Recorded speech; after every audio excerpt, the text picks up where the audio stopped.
At Hollywood's biggest night, Nomadland picked up the Best Picture award at the Oscars, and its director, Beijing-born Chloe Zhao, also became the first non-Caucasian to win Best Director and just the second woman to get the award.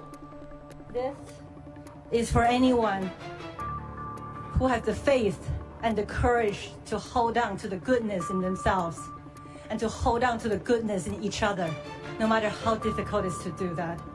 And this is for you. You inspire me to keep going. Thank you. Thank you.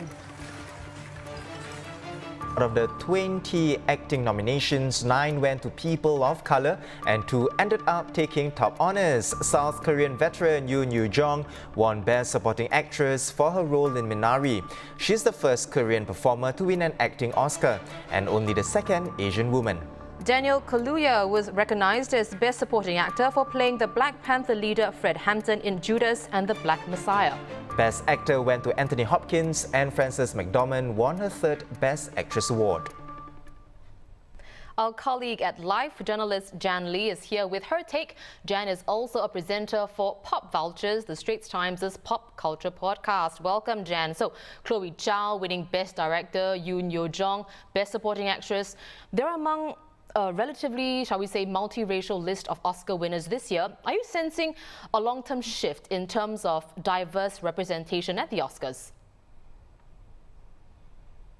I am not that optimistic. I think Hollywood is still an industry that generally rewards cisgender white guys, but I am cautiously hopeful, I think, because there are rules in place, there's a greater push for diversity. There were new rules implemented for the Academy. So clearly they want to do more, right? To include people of more races, more gender, more gender identities and so on. And I think it's possible, but it does come from the ground up, right? It's not just the awards. Like, movies need to hire people on screen and behind the scenes who are people of color, who are women, who are, of different gender identities and so on and so forth.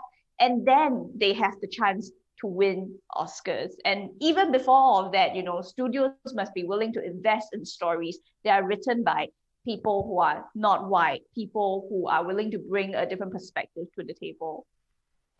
So Jen, great wins aside, there are always upsets at these kind of awards. What were the big ones this year? Okay, I think we have to address the elephant in the room, which is that Anthony Hopkins took Best Actor. This is not, I would say it didn't come out of nowhere because he did win the BAFTA for Best Actor. But previously, people really thought this was a lock for Chadwick Boseman because, very tragically, he died last year, and this is his last chance ever at an Oscar. So people were, and it's a good performance as well in Ma Rainey's Black Bottom. So people were really expecting Chadwick Boseman to win the Oscar. And you can tell the team that produced the Oscar show this year thought so as well. Because usually, right, what happens is you put Best Picture as the last award presented. That's generally just how it goes. This year it was very different. Best Picture was the third last, and then was Best Actress, and Best Actor was saved for the last. So people watching the show, film critics were thinking oh, are they hoping for a big Chadwick Boseman win? And then it would be a really emotional moment and it would make for a great fitting end to the Oscars. But Anthony Hopkins won. The man, the legend, is 83 years old. So he did not go to the Oscars. I think he's apparently holidaying in Wales.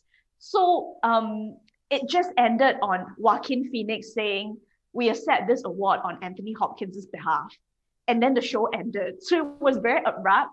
But, I would say I've watched The Father, which Anthony Hopkins won for, and it is a phenomenal performance. It is very, very good. It is terrifying. It shows you how agonizing dementia really is. And the entire film is centered on Anthony Hopkins' performance, and it's so good. So I wouldn't say that he didn't deserve it, but I would say that it is a bit of an odd moment that it ended on the Best Actor win instead of the Best Picture win. It made for a very awkward end to the awards show.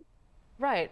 I mean, yeah, that's usually the case, right? Best Picture, caps off the entire show. So indeed, it does sound like a very anticlimactic ending to the ceremony. But on the ceremony as a whole, most nominees and presenters had to attend in person, but the whole thing was still very much socially distant. So Jan, did the Oscars this year still boast its usual, pomp and circumstance?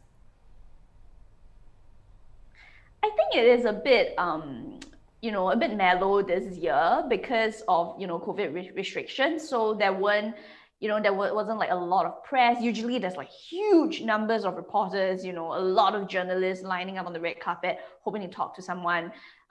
There's a lot of presenters, a lot of celebrities, but clearly this year it had to be dialed down a little bit. But I do think the fashion was really on point this year because I think like all the celebrities themselves were also like really starved for like a great red carpet moment. So they really brought out their like A game. So you see like Amanda Seyfried in like this beautiful Giorgio Armani privé gown, and then you see Regina King, who for some reason was not nominated for Best Director, but Regina King was in this gorgeous custom-made Louis Vuitton. So the fashion was very, very much on point, and I enjoyed that very much. And I do think that it is still a very historic Oscars because, as you know, we can tell Chloe Zhao won Best Director, only the second woman to ever win the category, which is a little bit insane. And then, of course, the first South Korean actress to ever win an acting award at the Oscars, Yoon Jong, right, who was hilarious with her speech. So I think there was still a lot of good moments out of the show. Well, thank you so much, Jan, for that updates. We've been speaking with journalist Jan Lee on the Oscars, which saw a milestone in Asian representation.